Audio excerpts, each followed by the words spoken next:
ਸਤਿ ਸ਼੍ਰੀ ਅਕਾਲ। ਤੁਸੀਂ ਜੁੜੇ ਹੋਏ ਹੋ ਪੰਜਾਬੀ ਰੇਡੀਓ USA ਦੇ ਨਾਲ ਤੇ ਮੈਂ ਹਾਂ ਪ੍ਰਵੀਨ ਸ਼ਰਮਾ ਲੈ ਕੇ ਹਾਜ਼ਰ ਹਾਂ ਪ੍ਰੋਗਰਾਮ ਖਬਰ ਤੇ ਨਜ਼ਰ। ਖਬਰ ਤੇ ਨਜ਼ਰ ਪ੍ਰੋਗਰਾਮ ਦੇ ਵਿੱਚ ਕੀ ਅਹਿਮ ਤੇ ਕੀ ਖਾਸ ਖਬਰਾਂ ਨੂੰ ਲੈ ਕੇ ਚਰਚਾ ਕਰਨ ਦੇ ਲਈ ਮੇਰੇ ਨਾਲ ਜੁੜ ਚੁੱਕੇ ਨੇ ਦੀਪਕ ਸ਼ਰਮਾ ਚਨਾਰਥਲ ਜੀ। ਸ਼ਰਮਾ ਜੀ ਸਤਿ ਸ਼੍ਰੀ ਅਕਾਲ ਜੀ, ਸਵਾਗਤ ਹੈ ਜੀ ਪੰਜਾਬੀ ਰੇਡੀਓ USA ਤੇ। ਸਤਿ ਸ਼੍ਰੀ ਅਕਾਲ ਪ੍ਰਵੀਨ ਜੀ, ਸਾਰੇ ਦਰਸ਼ਕਾਂ ਨੂੰ ਸਰੋਤਿਆਂ ਨੂੰ ਮੇਰੀ ਪਿਆਰ ਭਰੀ ਸਤਿ ਸ਼੍ਰੀ ਅਕਾਲ ਜੀ। ਪ੍ਰੋਗਰਾਮ ਖਬਰ ਤੇ ਨਜ਼ਰ ਦੇ ਵਿੱਚ ਅੱਗੇ ਵਧਣ ਤੋਂ ਪਹਿਲਾਂ ਦੱਸਦੇ ਚੱਲੀਏ ਕਿ ਅੱਜ ਦਾ ਇਹ ਪ੍ਰੋਗਰਾਮ ਸਾਲ 2023 ਦੀ 3 ਅਗਸਤ ਦਾ ਪ੍ਰੋਗਰਾਮ ਹੈ ਤੇ ਦਿਨ ਅੱਜ ਵੀਰਵਾਰ ਹੈ। ਪੰਜਾਬੀ ਰੇਡੀਓ USA ਨੂੰ ਇਸ ਵੇਲੇ ਤੁਸੀਂ ਸੁਣ ਰਹੇ ਹੋ AM FM ਸਟੇਸ਼ਨਸ ਦੇ ਨਾਲ ਰੇਡੀਓ ਸੈਟ ਤੇ ਨੈਟ ਤੇ mobile app social media platforms Facebook YouTube ਤੇ ਸੁਣ ਰਹੇ ਹੋ ਦੇਖ ਰਹੇ ਹੋ ਸਾਰੇ ਹੀ ਦਰਸ਼ਕਾਂ ਦਾ ਪ੍ਰੋਗਰਾਮ ਖਬਰ ਤੇ ਨਜ਼ਰ ਦੇ ਵਿੱਚ ਸਵਾਗਤ ਹੈ। ਪ੍ਰੋਗਰਾਮ ਖਬਰ ਤੇ ਨਜ਼ਰ ਨੂੰ ਸਪਾਂਸਰ ਕਰਦੇ ਨੇ ਖਾਲਸਾ ਇੰਸ਼ੋਰੈਂਸ ਏਜੰਸੀ ਵਾਲੇ, ਜਿਨ੍ਹਾਂ ਤੋਂ ਤੁਸੀਂ ਹਰ ਤਰੀਕੇ ਦੀ ਇੰਸ਼ੋਰੈਂਸ ਲੈ ਸਕਦੇ ਹੋ। ਇੰਸ਼ੋਰੈਂਸ ਬਾਰੇ ਪਤਾ ਕਰਨ ਦੇ ਲਈ ਇਹਨਾਂ ਦਾ ਨੰਬਰ ਹੈ 408-272-2500। ਇਹ ਪਿਛਲੇ 32 ਸਾਲਾਂ ਤੋਂ ਇੰਸ਼ੋਰੈਂਸ ਦੇ ਵਿੱਚ ਸ਼ਾਨਦਾਰ ਸੇਵਾਵਾਂ ਦੇ ਰਹੇ ਨੇ ਤੇ ਅਮਰੀਕਾ ਭਰ ਦੇ ਵਿੱਚ ਇੰਸ਼ੋਰੈਂਸ ਕਰਦੇ ਨੇ। ਅੱਜ ਹੀ ਡਾਇਲ ਕਰੋ 408-272-2500। ਟਰਕੀਆਨਾ ਇਮੀਗ੍ਰੇਸ਼ਨ ਲਾ ਫਰਮ ਵਾਲੇ ਜੇ ਟਰਕੀਆਨਾ ਅਟਾਰਨੀ ਟਰਕੀਆਨਾ ਦੇ ਨਾਲ ਤੁਸੀਂ USA ਇਮੀਗ੍ਰੇਸ਼ਨ ਬਾਬਤ ਕੋਈ ਵੀ ਸਲਾਹ ਕਰਨੀ, ਕੋਈ ਵੀ ਉਹਨਾਂ ਤੋਂ ਸਵਾਲ ਪੁੱਛਣਾ ਤੇ ਉਹਨਾਂ ਦਾ ਨੰਬਰ ਹੈ 415-909-0503। ਗੁਰਦੀਪ ਸਿੰਘ ਬਿਰਦੀ ਕਲੋਬੇ, Satnam Singh Shergill Selma, Visalia family Fresno, Mandeep Singh, Sandeep Kaur San Jose, Manjit Singh San Jose. ਇਹਨਾਂ ਸਾਰੇ ਹੀ ਸਪਾਂਸਰ ਦਾ ਬਹੁਤ-ਬਹੁਤ ਧੰਨਵਾਦ। ਤੇ ਜੇਕਰ ਤੁਸੀਂ ਵੀ ਪੰਜਾਬੀ ਰੇਡੀਓ USA ਦੇ ਇਹਨਾਂ ਪ੍ਰੋਗਰਾਮਾਂ ਨੂੰ ਸਪਾਂਸਰ ਕਰਨਾ ਚਾਹੁੰਦੇ ਹੋ ਤਾਂ ਸਟੂਡੀਓ ਦਾ ਨੰਬਰ ਹੈ 408-272-5200। ਸ਼ਰਮਾ ਜੀ, ਖਬਰਾਂ ਦੇ ਵੱਲ ਆਈਏ ਤੇ ਸ਼ੁਰੂਆਤ ਕਰੀਏ। ਰਾਜਪਾਲ ਤੇ ਮੁੱਖ ਮੰਤਰੀ ਸਾਹਿਬ ਦੀ ਜਿਹੜੀ ਆਪਸੀ ਲੜਾਈ ਹੈ, ਇਹਨੇ ਕਹਿੰਦੇ ਵਾਈਸ ਚਾਂਸਲਰਾਂ ਦੇ ਪਰ ਕੁਤਰ ਦਿੱਤੇ ਨੇ।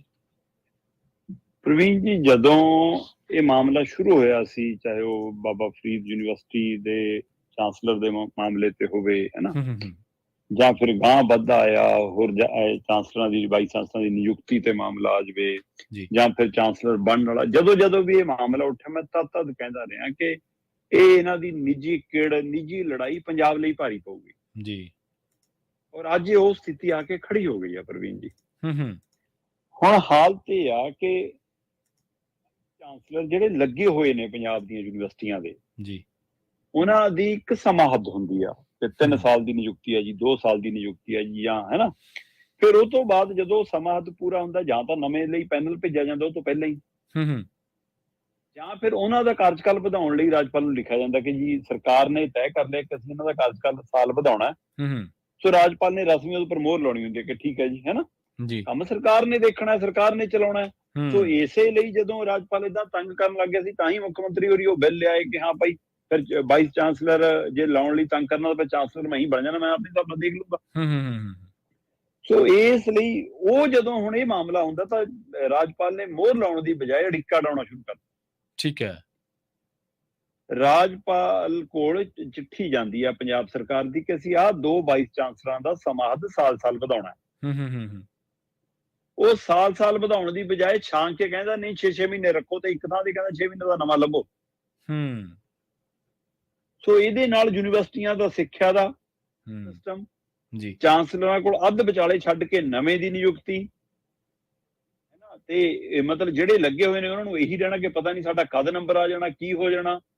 ਸੋ ਜਿਹੜੀ ਅਸਥਿਰਤਾ ਉਹਦਾ ਅਸਰ, ਸੋ ਇਹ ਸਾਰਾ ਕੁਝ ਉੱਥੇ ਦੇ ਆਗੂ ਦੀ ਖੜੀ ਹੋ ਗਈ ਜਿਹਦੀ ਆਪਾਂ ਫਿਕਰ ਕਰਦੇ ਸੀ ਕਿ ਇਹਦੇ ਨਾਲ ਪੰਜਾਬ ਦੇ ਵਿੱਚ ਇੱਕ ਨਵਾਂ ਟਕਰਾਅ ਦੇ ਨਾਲ ਯੂਨੀਵਰਸਿਟੀਆਂ ਵੀ ਵਿਚਾਲੇ ਆ ਗਈਆਂ, ਹੁਣ ਕਾਲਜ ਵੀ ਵਿਚਾਲੇ ਆ ਗਏ, ਉਹ ਸਾਰਾ ਕੁਝ ਮਤਲਬ ਇਹਨਾਂ ਦੀ ਲੜਾਈ ਦੇ ਵਿੱਚ ਆ ਗਿਆ। ਲੋ ਮਾਮਲਾ ਕੀ ਆ, ਮਾਮਲਾ ਇਹ ਹੈ ਕਿ ਬਕਾਇਦਾ ਤੌਰ ਤੇ ਸ਼੍ਰੀ ਗੁਰੂ ਨਾਨਕ ਦੇਵ ਯੂਨੀਵਰਸਿਟੀ ਅੰਮ੍ਰਿਤਸਰ ਜੀ, ਜਗਤ ਗੁਰੂ ਨਾਨਕ ਦੇਵ ਓਪਨ ਯੂਨੀਵਰਸਿਟੀ ਪਟਿਆਲਾ, ਇਹਦੇ ਵਾਈਸ ਚਾਂਸਲਰਾਂ ਦੇ ਕਾਰਜਕਾਲ ਵਾਧੇ ਦੀ ਮਤਲਬ ਕਿ ਫਾਈਲ ਜਾਂਦੀ ਆ ਤੇ ਉਹ ਚ ਕਟੌਤੀ ਕਰਕੇ ਰਾਜਪਾਲ ਜੀ ਵਾਪਸ ਭੇਜ ਦਿੰਦੇ ਨੇ ਕਿ ਨਹੀਂ, ਹੈਨਾ।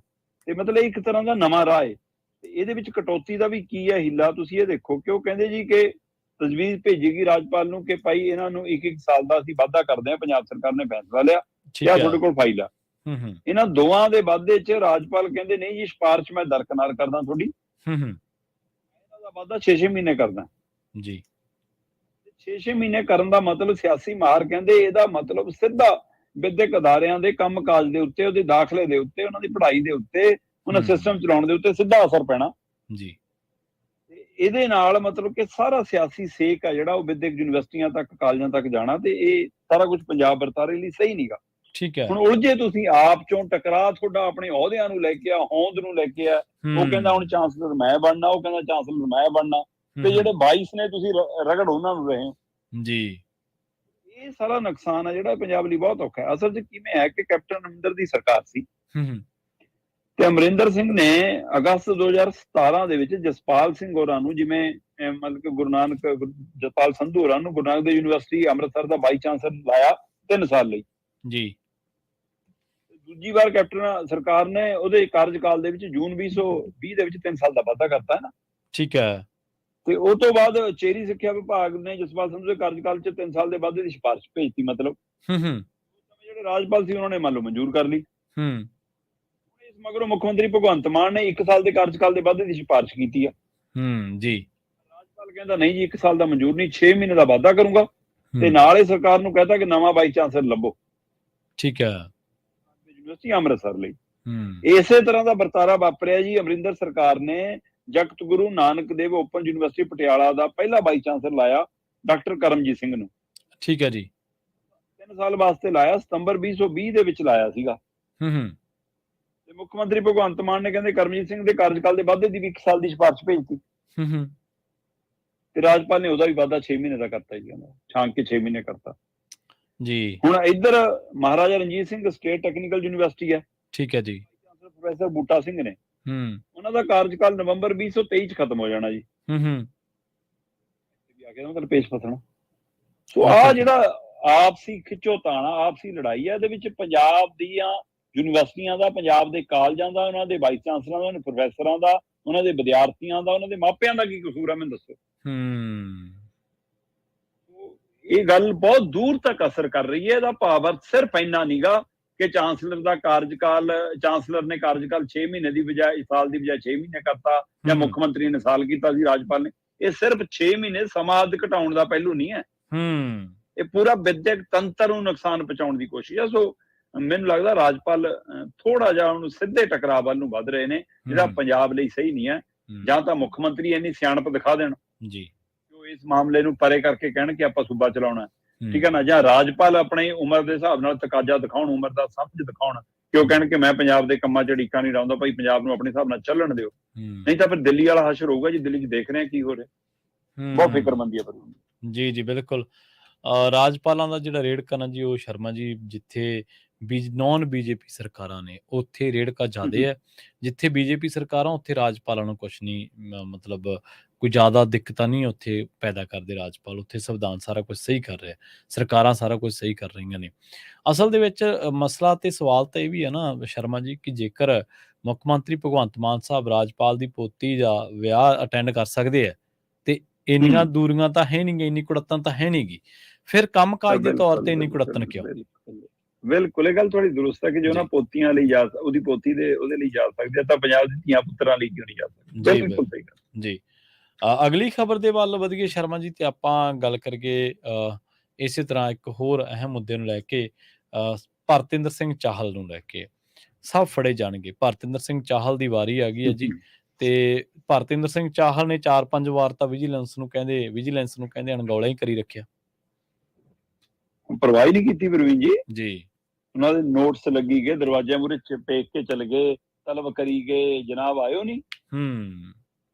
ਪਤਾ ਨਹੀਂ ਤਾਂ ਹੁਣ ਯਾਦ ਸ਼ਕਤੀ ਚੱਲ ਗਈ ਹੋਵੇ, ਕਿ ਉਹਨੂੰ ਲੱਗਦਾ ਹੋਵੇ ਕਿ ਨਹੀਂ ਚੰਡੀਗੜ੍ਹ ਤਾਂ ਸਾਡੇ ਵਾਲਾ ਕੈਪਟਨ ਰਹਿੰਦਾ, ਉਹਦਾ ਹੀ ਸ਼ਾਇਦ ਰਾਜ ਚੱਲਦਾ। ਯਾਦ ਆਇਆ ਹੋਵੇ ਕਿ ਅਗਲਿਆਂ ਤੱਕ ਘੱਗਰ ਨਹੀਂ ਟੱਪਣ ਦਿੱਤੀ ਇਸ ਵਾਰ ਜੀ। ਕੈਪਟਨ ਤਾਂ ਕਹਿੰਦਾ ਸੀ ਨਾ ਕਿ ਪੰਜਾਬੀ ਬੋਲ ਕੇ ਘੱਗਰ ਨਹੀਂ ਟੱਪ ਹੁੰਦੀ, ਸੋ ਇਸ ਲਈ ਫਿਰ ਪੰਜਾਬੀ 'ਚ ਵੋਟਾਂ ਮੰਗੀਆਂ ਸੀ। ਪੰਜਾਬ ਵਾਲੇ ਕਹਿੰਦੇ ਨਹੀਂ, ਘਰੇ ਬੈਠ ਅੰਗਰੇਜ਼ੀ 'ਚ ਮੰਗ ਤਾਂ ਪਾਸ ਕਰਾਂਗੇ ਜੀ। ਸੋ ਇਸ ਲਈ ਉਹ ਮੈਨੂੰ ਲੱਗਦਾ ਇਸੇ ਭੁਲੇਖੇ 'ਚ ਅਜੇ ਤੱਕ ਭਰਤਿੰਦਰ ਚਾਹਲ। ਦੂਜੀ ਗੱਲ ਇਹ ਹੈ ਕਿ ਜਿਹੜੇ ਹਵਾਲੇ ਨਾਲ ਭਰਤਿੰਦਰ ਚਾਹਲ ਤੇ ਪਰਚਾ ਹੋਇਆ, ਉਹਦੇ ਹਿਸਾਬ ਨਾਲ ਤਾਂ ਲੱਗਦਾ ਕਿ ਕੜਿੱਕੀ 'ਚ ਫਸ ਗਿਆ, ਜਾਨ ਛੁੱਟਣੀ ਨਹੀਂ। ਕਹਿੰਦੇ ਜੀ ਭਰਤਿੰਦਰ ਚਾਹਲ ਦੇ ਉੱਤੇ ਆਮਦਨ ਤੋਂ ਵੱਧ ਸਰੋਤਾਂ ਦੇ ਹਵਾਲੇ ਨਾਲ ਖਰਚ ਦਾ, ਇਹ ਸਾਰੇ ਦਾ ਪਰਚਾ ਹੋਇਆ। ਠੀਕ ਹੈ। ਜ਼ਮੀਨ ਜਾਇਦਾਦਾਂ ਦਾ ਵੇਰਵਾ ਸਾਹਮਣੇ ਆ ਰਿਹਾ ਕਿ ਜ਼ਮੀਨ ਜਾਇਦਾਦਾਂ ਖਾਸੀਆਂ ਬਣਾ ਲਈਆਂ ਜਨਾਬ ਨੇ, ਹਨਾ। ਇਹਦੇ ਵਿੱਚ ਬਕਾਇਦਾ ਜਿਵੇਂ ਕਿਹਾ ਜਾ ਰਿਹਾ ਕਿ 24 ਕਰੋੜ ਦਾ ਸਿੱਧਾ ਹਿਸਾਬ ਕਿਤਾਬ ਨਹੀਂ ਮਿਲ ਰਿਹਾ ਪ੍ਰਵੀਨ। ਆਮਦਨ ਕਮਾਈ ਹੈ ਜਨਾਬ ਨੇ ਕਹਿੰਦੇ 7 ਕਰੋੜ 85 ਲੱਖ ਜੀ। ਖਰਚ ਹੈਗਾ ਜੀ 31 ਕਰੋੜ 79 ਲੱਖ। ਸੋ ਆ 24 ਕਰੋੜ ਕਿੱਥੋਂ ਆਇਆ, ਕਹਿੰਦੇ ਇਹਦਾ ਹਿਸਾਬ ਕਿਤਾਬ ਨਹੀਂ। ਕਿਤੇ ਜੀ 7 ਕਰੋੜ ਤੇ ਕਿਤੇ 31 ਕਰੋੜ, ਹੈ ਨਾ। ਹੂੰ ਸੋ 24 ਕਰੋੜ ਦਾ ਕਹਿੰਦੇ ਹਿਸਾਬ ਨਹੀਂ ਦੇ, ਪਰ ਇਸ ਲਈ ਭਰਤਿੰਦਰ ਚਾਹਲ ਦਾ ਬਚਣਾ ਬਹੁਤ ਔਖਾ। ਔਰ ਇਹ ਅੰਕੜੇ ਦੇਖ ਕੇ ਪ੍ਰਵੀਨ ਜੀ ਤੁਹਾਨੂੰ ਵੀ ਲੱਗਦਾ ਕਿ ਹੁਣ ਨਹੀਂ ਬੰਦਾ ਬਚਦਾ, ਜੀ ਜੀ ਪਰ ਜੇਕਰ ਗੱਲ ਅੰਕੜਿਆਂ ਦੇ ਹਿਸਾਬ ਨਾਲ ਹੋਵੇ ਤਾਂ ਇਹ ਇਕੱਲੇ ਅੰਕੜੇ ਪੈਸਿਆਂ ਤੱਕ ਨਹੀਂ ਹੈਗੇ, ਹੂੰ ਹੂੰ ਇਹ ਤੋਂ ਅੱਗੇ ਵੀ ਹੈਗੇ ਨੇ। ਹੂੰ ਅੰਕੜੇ ਤਾਂ ਇਹ ਵੀ ਕਹਿੰਦੇ ਨੇ ਕਿ ਭਰਤਿੰਦਰ ਚਾਹਲ ਨੇ ਆਪਣੇ ਨਾਂ ਦੇ ਉੱਤੇ, ਆਪਣੇ ਪਰਿਵਾਰ ਦੇ ਨਾਂ ਤੇ, ਆਪਣੇ ਰਿਸ਼ਤੇਦਾਰਾਂ ਮਿੱਤਰਾਂ ਦੇ ਨਾਂ ਤੇ ਬਹੁਤ ਕੁਝ ਬਣਾਇਆ। ਜਿਵੇਂ ਵਿਜੀਲੈਂਸ ਦੇ ਹਵਾਲਿਆਂ ਜੇਕਰ ਮੈਂ ਗੱਲ ਕਰਾਂ, ਕਹਿੰਦੇ ਜੀ ਪਟਿਆਲਾ ਸਰਹੰਦ ਰੋਡ ਤੇ ਇੱਕ ਰਿਜ਼ੋਰਟ ਹੈ ਬਹੁਤ ਵੱਡਾ, ਹੈ ਨਾ, ਲਗਜ਼ਰੀ ਬੈਡਿੰਗ ਰਿਜ਼ੋਰਟ ਜੀ ਨਾ ਵੀ ਮਤਲਬ ਰੱਖਣ ਲੱਗੇ ਸ਼ਰਮ ਨਹੀਂ ਆਉਂਦੀ, ਫਿਰ ਇਹਨਾਂ ਲੋਕਾਂ ਨੂੰ ਜੋ ਇਹੋ ਜਿਹਾ ਕੁਝ ਕਰਦੇ ਆ। ਦਸ਼ਮੇਸ਼ ਲਗਜ਼ਰੀ ਬੈਡਿੰਗ ਰਿਜ਼ੋਰਟ ਹੈ ਜੀ, ਠੀਕ ਹੈ ਨਾ, ਤੇ ਨਾ ਗੁਰੂਆਂ ਦੇ ਨਾਂ ਤੇ ਰੱਖਣੇ, ਬਾਬਿਆਂ ਦੇ ਨਾਂ ਤੇ ਰੱਖਣੇ, ਤੇ ਹੈ ਨਾ ਕਰਨੇ ਇਹੋ ਜਿਹੇ ਕੰਮ ਹੈ, ਫਿਰ ਤਾਂ ਇਹ ਸ਼ਰਮਸਾਰ ਵਾਲੀਆਂ ਗੱਲਾਂ। ਸੋ ਦਸ਼ਮੇਸ਼ ਲਗਜ਼ਰੀ ਬੈਡਿੰਗ ਰਿਜ਼ੋਰਟ ਹੈ ਜੀ, ਕਹਿੰਦੇ ਉਹ ਕਿੱਥੋਂ ਆਇਆ ਉਹਦਾ ਹਿਸਾਬ ਨਹੀਂ ਪਤਾ ਲੱਗ ਰਿਹਾ, ਹੈ ਨਾ। ਠੀਕ ਹੈ ਜੇਲ੍ਹ ਪਟਿਆਲੇ ਦੀ ਜੇਲ੍ਹ ਰੋਡ ਤੇ ਕਹਿੰਦੇ ਜੀ ਹੈ ਨਾ ਇੱਕ ਬੜੀ 5 ਮੰਜ਼ਿਲਾ ਕਮਰਸ਼ੀਅਲ ਇਮਾਰਤ ਲਈ ਵੀ ਹੈ ਜੀ, ਬੜੀ ਚਰਚਾ ਚ ਹੈ ਨਾ। ਇਸੇ ਤਰ੍ਹਾਂ ਕਹਿੰਦੇ ਜੀ ਇਹ ਤੋਂ ਇਲਾਵਾ ਜਨਾਬ ਦੇ ਕੋਲ ਟੋਲ ਪਲਾਜ਼ੇ ਦੇ ਨੇੜੇ ਹੀ ਆ, ਪਟਿਆਲੇ ਰੋਡ, ਨਾਭਾ ਪਟਿਆਲਾ ਨਾਭਾ ਰੋਡ ਦੇ ਉੱਤੇ ਨਾ, ਕਹਿੰਦੇ ਕਲਿਆਣ ਪਿੰਡ ਪੈਂਦਾ, ਉੱਥੇ 72 ਕਨਾਲ 14 ਮਰਲੇ ਜ਼ਮੀਨ ਪਈ ਹੈ ਜੀ, ਉਹ ਇਹ ਸਰਕਾਰ ਦੇ ਸਮੇਂ ਚ ਲਈ ਜੀ। ਠੀਕ ਹੈ ਫਿਰ ਫਤਿਹਗੜ੍ਹ ਸਾਹਿਬ ਜ਼ਿਲ੍ਹੇ ਦੇ ਵਿੱਚ 2-3 ਪਿੰਡਾਂ ਚ ਖਾਸੇ ਏਕੜ ਜ਼ਮੀਨ ਹੈ ਜੀ, ਕਹਿੰਦੇ। ਸੋ ਹੁਣ ਇਹ ਭਰਤਿੰਦਰ ਚਾਹਲ ਕੈਪਟਨ ਅਮਰਿੰਦਰ ਦੇ ਮੀਡੀਆ ਸਲਾਹਕਾਰ ਵੀ ਰਹੇ ਨੇ, ਹੈ ਨਾ, ਲੋਕ ਸੰਪਰਕ ਵਿਭਾਗ ਦੇ ਜੁਆਇੰਟ ਡਾਇਰੈਕਟਰ ਵੀ ਰਹੇ ਨੇ, ਅਮਰਿੰਦਰ ਸਿੰਘ ਦੇ ਖਾਸਮ ਖਾਸ ਰਹੇ ਨੇ, ਤੇ ਪਹਿਲੀ ਸਰਕਾਰ ਚ ਤਾਂ ਕਹਿੰਦੇ ਚੰਬਦੀਆਂ ਚੱਲੀਆਂ ਸੀ ਬਹੁਤ, ਹੈ ਨਾ, ਤੇ ਪਿਛਲੀ ਸਰਕਾਰ ਚ ਪਰਦੇ ਦੇ ਓਹਲੇ ਤੋਂ ਕੰਮ ਕੀਤਾ, ਸਾਹਮਣੇ ਤੋਂ ਨਹੀਂ ਕੀਤਾ। ਪਰ ਜਿੰਨਾ ਕੁਛ ਇਹ ਗਣਾਇਆ ਜਾ ਰਿਹਾ ਪ੍ਰਵੀਨ ਜੀ ਕਿ ਮਤਲਬ ਕਿ 24 ਕਰੋੜ ਜਾਂ ਪਲਾਟ ਜਾਂ ਕਮਰਸ਼ੀਅਲ ਜਾਂ ਕੋਠੀਆਂ ਜਾਂ ਜ਼ਮੀਨਾਂ, ਇਹ ਦਸਤਾਵੇਜ਼ਾਂ ਨਾਲ ਲੱਗਦਾ ਕਿ ਲੈ ਵੀ ਬੰਦਾ ਬਚਦਾ ਨਹੀਂ।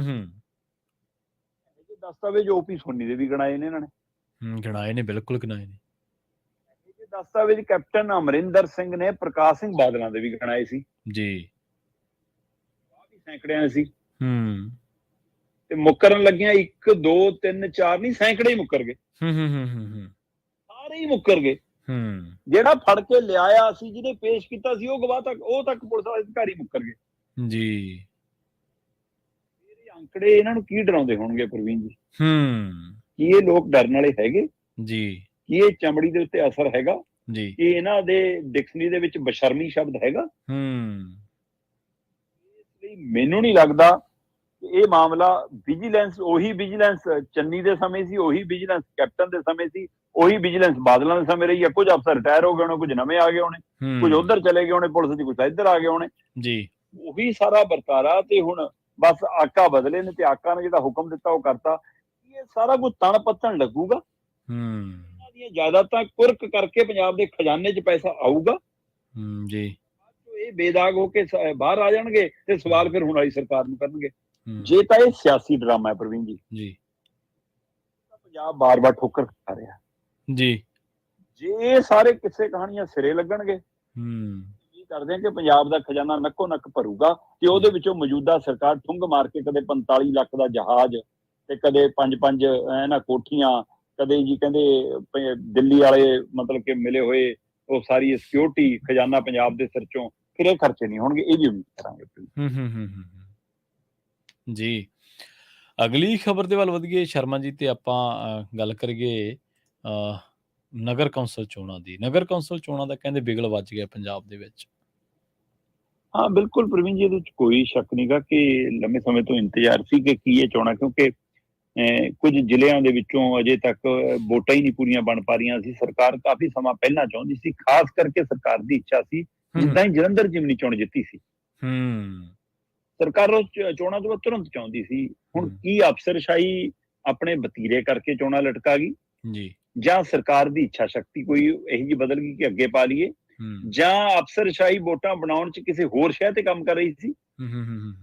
ਕਿ ਕੀ ਪਹਿਲੂ ਨੇ, ਕਿਉਂ ਨਹੀਂ ਸਮੇਂ ਸਿਰ ਵੋਟਾਂ ਦੀ ਸੁਧਾਈ ਹੋਈ, ਵੋਟਾਂ ਦੀ ਅਪਗ੍ਰੇਡੇਸ਼ਨ ਹੋਈ, ਹੈ ਨਾ, ਨਵੀਆਂ ਵੋਟਾਂ ਜੁੜਨੀਆਂ, ਪੁਰਾਣੀਆਂ ਕੋਈ ਚੜਾਈ ਕਰਨ ਦੀ ਕੱਟਣੀਆਂ, ਜਾਂ ਕਿਸੇ ਨੇ ਬਦਲਿਆ ਵਾਰਡ ਜਾਂ ਸ਼ਹਿਰ ਛੱਡਿਆ, ਉਹ ਸਾਰਾ।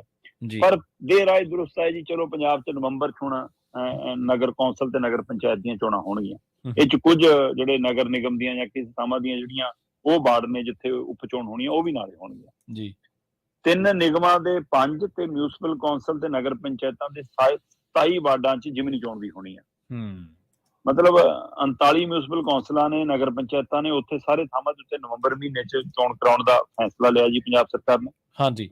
ਤੇ ਇਹ ਤੋਂ ਇਲਾਵਾ ਜਿਹੜੇ 3 ਨਗਰ ਨਿਗਮ ਤੇ 5 ਮਿਊਨਿਸਪਲ ਕੌਂਸਲ ਨਗਰ ਪੰਚਾਇਤਾਂ ਦੇ 27 ਵਾਰਡ ਨੇ ਜਿੱਥੇ ਜਿਮਨੀ ਚੋਣ ਆ, ਉਹ ਵੀ ਤੈਅ ਹੈ ਜੀ। ਹੈਨਾ, ਇਹਨਾਂ ਦੇ ਵਿੱਚ ਬਕਾਇਦਾ ਤੌਰ ਤੇ ਜਿਵੇਂ ਮਤਲਬ ਰਾਜਾ ਝਾਂਸੀ ਆ, ਬਾਬਾ ਬਕਾਲਾ ਹੈ, ਡੇਰਾ ਬਾਬਾ ਨਾਨਕ ਹੈ, ਖੇਮ ਕਰਨਾ ਹੈ, ਰਾਮਪੁਰਾ ਫੂਲ ਹੈ, ਤਲਵੰਡੀ ਸਾਬੋ ਹੈ, ਹੈਨਾ, ਭਿੱਖੀ ਹੈ, ਇਸੇ ਤਰ੍ਹਾਂ ਮੱਲੋਂ ਵਾਲਾ ਹੈ, ਸਰਦੂਲਗੜ੍ਹ ਹੈ, ਬਾਘਾ ਪੁਰਾਣਾ ਹੈ ਨਾ, ਬਰੀਵਾਲਾ ਹੈ, ਧਰਮਕੋਟ ਹੈ, ਫਤਿਹਗੜ੍ਹ ਪੰਜਤੂਰ ਹੈ, ਮਹਿਲਪੁਰ ਹੈ, ਭੋਗਪੁਰ ਨੇ, ਗਰਾਇਆ ਹੈ ਨਾ, ਬੇਗੋਵਾਲ ਹੈ, ਭਲੱਥ ਹੈ, ਨਡਾਲਾ ਹੈ, ਬਲਾਚੌਰ ਹੈ, ਅਮਲੋਹ ਹੈ, ਸ਼ਾਹਕੋਟ ਹੈ, ਸਨੌਰ, ਘੱਗਾ, ਘਨੌਰ, ਦੇਵੀਗੜ੍ਹ, ਹੰਡਿਆਇਆ, ਸੰਗਰੂਰ ਹੈ ਨਾ, ਮਲੌਦ, ਮਾਛੀਵਾੜਾ, ਸਾਹਨੇਵਾਲ, ਦਾਖਾਂ, ਮੁੱਲਾਂਪੁਰ ਹੈ ਨਾ। ਇਹ ਸਾਰੇ ਮਤਲਬ ਕਿ ਇਹਨਾਂ ਸਾਰਿਆਂ ਨਗਰ ਕੌਂਸਲ, ਮਿਊਨਿਸਪਲ ਕੌਂਸਲ ਤੇ ਨਗਰ ਪੰਚਾਇਤ ਚੋਣਾਂ ਜਿਹੜੀਆਂ ਹੋਣੀਆਂ ਨੇ, ਉਹਦੀ ਸਿਫਾਰਿਸ਼ ਕਰ ਦਿੱਤੀ ਗਈ ਹੈ, ਚਿੱਠੀ ਭੇਜ ਦਿੱਤੀ ਹੈ ਵਿਭਾਗ ਨੇ। ਨਗਰ ਨਿਗਮ ਬਠਿੰਡਾ ਦੇ ਜਿਵੇਂ ਵਾਰਡ ਨੰਬਰ 48 ਦੀ ਹੈ, ਬਟਾਲੇ ਦੇ ਵਾਰਡ ਨੰਬਰ 24 ਹੈ, ਹੁਸ਼ਿਆਰਪੁਰ ਦਾ ਇੱਕ ਵਾਰਡ ਨੇ, 6, 7 ਤੇ 27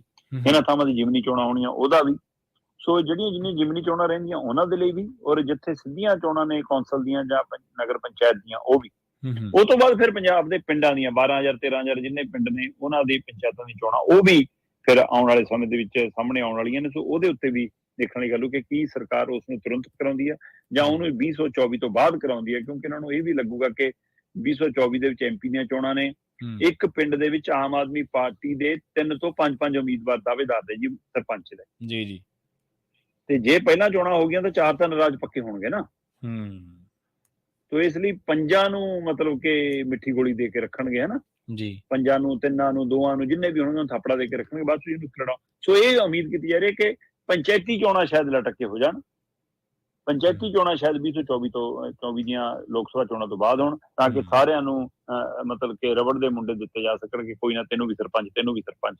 ਸੋ ਇਹ ਦੇਖਣ ਦੀ ਗੱਲ ਹੋਊਗੀ। ਇਸ ਲਈ ਇਸ ਦੇ ਉੱਤੇ ਨਜ਼ਰ ਹੋਊਗੀ। ਫਿਲਹਾਲ ਇਹ ਚੋਣਾਂ ਦੇ ਨਾਲ ਮਤਲਬ ਕਿ ਸ਼ਹਿਰਾਂ ਦੇ ਵਿੱਚੋਂ ਨਵੀਆਂ ਟੀਮਾਂ ਸਾਹਮਣੇ ਆਉਣ ਦੀ ਉਮੀਦ ਹੈਗੀ ਹੈ ਜੀ। ਜੀ।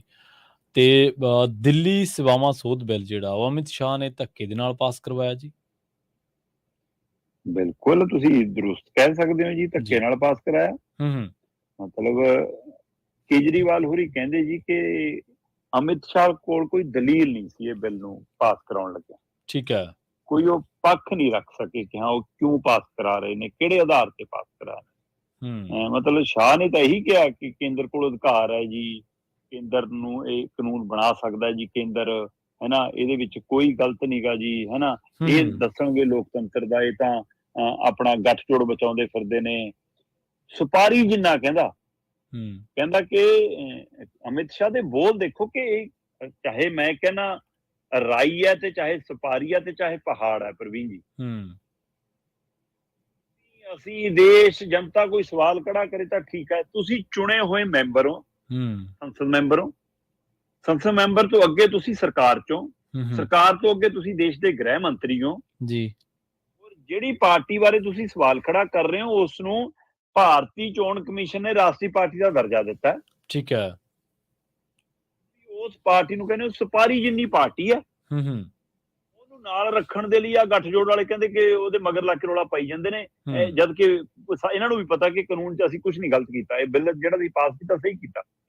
ਮਤਲਬ ਇਹ ਇਹਨਾਂ ਦੇ ਮਨਾਂ ਦੇ ਵਿੱਚ ਦੂਜੀ ਪਾਰਟੀਆਂ ਪ੍ਰਤੀ, ਦੂਜੇ ਲੀਡਰਾਂ ਪ੍ਰਤੀ ਅਜਿਹੀ ਭਾਵਨਾ।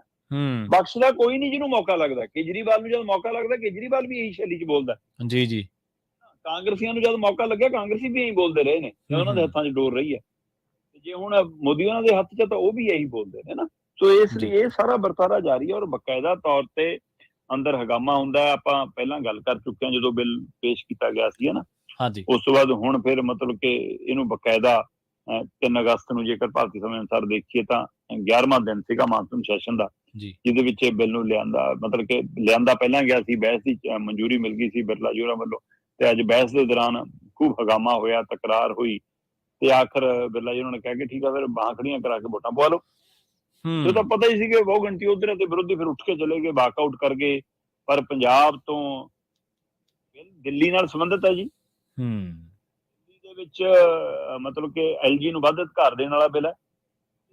ਉਹ ਨਿਯੁਕਤੀਆਂ ਦਾ ਮਾਮਲਾ ਹੈ ਨਾ, ਉਹਨਾਂ ਦੇ ਤਬਾਦਲਿਆਂ ਦਾ ਮਾਮਲਾ, ਜਦੋਂ ਕਿ ਸੁਪਰੀਮ ਕੋਰਟ ਦੇ ਫੈਸਲੇ ਨੂੰ ਵੀ ਅਣਦੇਖਾ ਕਰਕੇ ਹੈ ਨਾ ਇਹ ਬਿੱਲ ਲਿਆਂਦਾ ਗਿਆ, ਆਰਡੀਨੈਂਸ ਨੂੰ ਬਿੱਲ ਦਾ ਰੂਪ ਦਿੱਤਾ ਗਿਆ ਔਰ ਉਹਨਾਂ ਨੂੰ ਪਾਸ ਕਰ ਲਿਆ ਗਿਆ। ਪਰ ਪੰਜਾਬ ਨਾਲ ਸੰਬੰਧਿਤ ਮੈਂਬਰ ਪਾਰਲੀਮੈਂਟ ਇਸ ਦੇ ਉੱਤੇ ਬਹੁਤ ਤੜਫਿਆ ਜੀ। ਅੱਛਾ, ਪੰਜਾਬ ਦੇ ਮੁੱਦਿਆਂ ਤੇ ਚਾਹੇ ਇੰਨੀ ਤਕਲੀਫ ਨਾ ਹੋਵੇ ਨਾ ਜਨਾਬ ਨੂੰ, ਇਹਨੂੰ ਇਕੱਲੇ ਨੂੰ ਕਿਉਂ, ਜਿੰਨੇ ਪੰਜਾਬ ਦੇ ਐਮਪੀ ਚੁਣੇ ਹੋਏ ਨੇ ਪੰਜਾਬ ਦੇ ਮੁੱਦਿਆਂ ਤੇ ਕਦੋਂ ਇੰਨਾ ਖੁੱਲ ਕੇ ਇਕੱਠੇ ਹੋ ਕੇ ਬੋਲਦੇ ਨੇ। ਪਰ ਮਸਲੇ ਤੇ ਜੋ ਹੁਕਮ ਸੀ ਆਕਾਵਾਂ ਦਾ ਉਹਦੇ ਅਨੁਸਾਰ ਉਹਨੇ ਵਿਰੋਧ ਪ੍ਰਗਟਾਇਆ, ਰੌਲਾ ਪਾਇਆ, ਬਾਹਰ ਆ ਗਿਆ, ਆਪਣੀ ਕੁਰਸੀ ਛੱਡ ਕੇ ਉਹ ਬਿੱਲ ਦੀ ਕਾਪੀ ਫਾੜੀ ਤੇ ਉਹ ਤੋਂ ਬਾਅਦ ਅਗਲੇ ਕਹਿੰਦੇ ਜੀ ਸਤਿ ਸ੍ਰੀ ਅਕਾਲ ਹੈ, ਜਾਓ ਤੁਸੀਂ ਇਸ ਮਾਨਸੂਨ ਸੈਸ਼ਨ ਤੱਕ ਤੁਸੀਂ ਬਾਹਰ ਹੋ। ਸੋ ਉਹਨਾਂ ਨੂੰ ਬਾਹਰ ਕਰ ਦਿੱਤਾ ਗਿਆ ਪੂਰੇ ਪ੍ਰਕਾਰ ਮਤਲਬ ਵਰਤਾਰੇ ਚੋਂ, ਹੈ ਨਾ। ਸੋ ਇਹ ਖਾਸਾ ਹਗਾਮਾ ਭਰਪੂਰ ਰਿਹਾ ਤੇ ਇਸ ਮਸਲੇ ਨੂੰ ਲੈ ਕੇ ਹੁਣ ਦੇਖਣ ਵਾਲੀ ਗੱਲ ਹੋਏਗੀ ਕਿ ਹੁਣ ਜਿਹੜਾ ਗਰੁੱਪ ਬਣਿਆ ਵਿਰੋਧੀ ਦਲਾਂ ਦਾ ਇੰਡੀਆ, ਉਹ ਹੁਣ ਕੀ ਸਿਰਫ ਸੰਜੇ ਸਿੰਘ ਬਾਹਰ ਬੈਠਾ ਉੱਥੇ ਤੱਕ ਹੀ ਸੀਮਤ ਰਹਿੰਦਾ ਜਾਂ ਇਸ ਦਾ ਹੁਣ ਕੋਈ ਅੱਗੇ ਵਿਰੋਧ ਕਰ ਪਾਉਂਦੇ ਨੇ ਕਿ ਰਾਸ਼ਟਰਪਤੀ ਨੂੰ ਮਿਲਦੇ ਨੇ ਜਾਂ ਨਹੀਂ ਮਿਲਦੇ। ਪਰ ਅਗਲਿਆਂ ਕੋਲ ਬਹੁਮਤ ਹੈ ਜੀ, ਅਗਲਿਆਂ ਨੇ ਬਿੱਲ ਪਾਸ ਵੀ ਕਰ ਲਿਆ ਤੇ ਪੰਜਾਬ ਵਾਲੇ ਬਿੱਲ ਤਾਂ ਹੈ ਨਹੀਂ ਕਿ ਪਾਸ ਹੋਵੇ ਕਿ ਰਾਜਪਾਲ ਕੋਲ ਪਏ ਰਹਿਣਗੇ, ਮੋਹਰ ਨਹੀਂ ਲੱਗੂਗੀ। ਇਹ ਤਾਂ ਭਾਈ ਅਗਲਿਆਂ ਦਾ ਬਿੱਲ ਅਗਲਿਆਂ ਨੇ ਪਾਸ ਕਰ ਲਿਆ, ਰਾਸ਼ਟਰਪਤੀ ਮੋਹਰ ਅੱਧੀ ਰਾਤ ਨੂੰ ਉੱਠ ਕੇ ਲਾ ਦੇਵੇ ਜਾਏ, ਸੋ ਇਸ ਲਈ ਇਹ ਮੋਹਰ ਵੀ ਲੱਗ ਜੂਗੀ ਜੀ। ਸੋ ਹੁਣ ਦੇਖਣ ਵਾਲੀ ਗੱਲ ਹੋਏਗੀ ਕਿ ਹੁਣ ਕੇਜਰੀਵਾਲ ਹੋਰੀ ਕਿਸ ਪਾਸੇ ਨੂੰ ਗਾਂਹ ਵੱਧਦੇ ਨੇ। ਇਹ ਸੂਬਿਆਂ ਦੇ ਵੱਧ ਅਧਿਕਾਰ ਦਾ ਪਹਿਲੂ ਆ। ਔਰ ਪ੍ਰਵੀਨ ਜੀ, ਜਿਸ ਤਰੀਕੇ ਨਾਲ ਬੀਜੇਪੀ ਨੇ ਇਹ ਬਿੱਲ ਪਾਸ ਕੀਤਾ ਜੀ,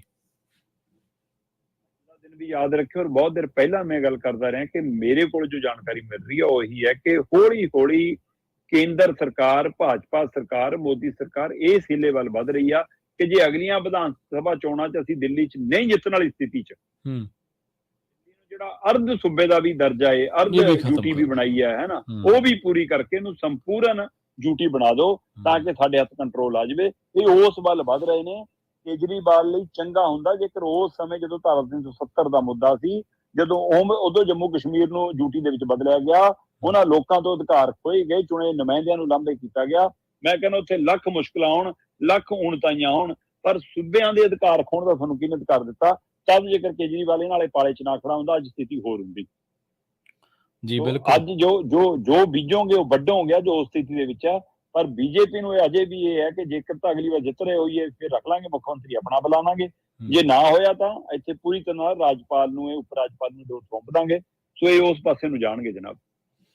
ਦੇਖੋ, ਜਦੋਂ ਸ਼ਰਮਾ ਜੀ ਅੱਗ ਕਿਤੇ ਹੋਰ ਥਾਂ ਲੱਗੀ ਹੁੰਦੀ ਹੈ ਨਾ, ਤਾਂ ਅਸੀਂ ਇਹ ਕਹਿ ਦਿੰਦੇ ਹਾਂ ਕਿ ਅੱਗ ਸਾਡੇ ਕਿਹੜਾ ਘਰੇ ਲੱਗੀ ਹੈ, ਤੇ ਉਸ ਅੱਗ ਦੀ ਜ਼ਦ ਦੇ ਵਿੱਚ ਸਾਡਾ ਘਰ ਵੀ ਆ ਹੀ ਜਾਂਦਾ। ਉਦੋਂ ਹਿੰਦੂ ਭਾਈਚਾਰੇ ਦੀਆਂ ਵੋਟਾਂ ਲੈਣ ਵਾਸਤੇ ਕਹਿਤਾ, ਹਿੰਦੂ ਭਾਈਚਾਰੇ ਨੂੰ ਖੁਸ਼ ਕਰਨ ਵਾਸਤੇ ਕਿ ਬਈ ਹੁਣ ਜਿੱਥੇ ਬਹੁਤ ਚੰਗੀ ਗੱਲ ਆ, ਅਖੰਡ ਭਾਰਤ ਹੋਣਾ ਚਾਹੀਦਾ। ਪਰ ਰਾਜਾਂ ਵਾਲੇ ਅਧਿਕਾਰਾਂ ਵਾਲੇ ਪਾਸੇ ਸੋਚਿਆ ਹੀ ਨਾ।